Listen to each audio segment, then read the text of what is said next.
I'm Alex, and I've spent the last decade perfecting the art of espresso. Today, we're going to create something special, the perfect Orange Doppio. First, we need to prepare our ingredients.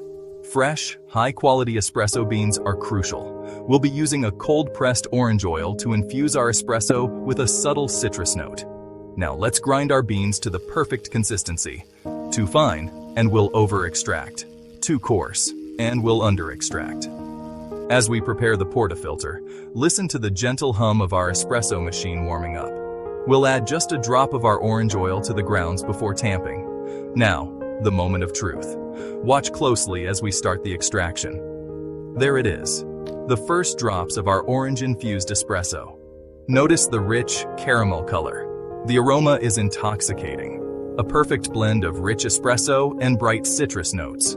As we finish the extraction, let's take a moment to appreciate the crema on top. Now, for the tasting. The orange adds a subtle complexity without overpowering the espresso.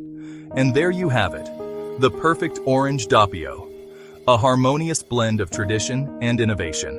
Remember, great coffee is an art form. Experiment, practice, and most importantly, enjoy the process. This is Alex, signing off. Until next time, keep brewing and stay caffeinated.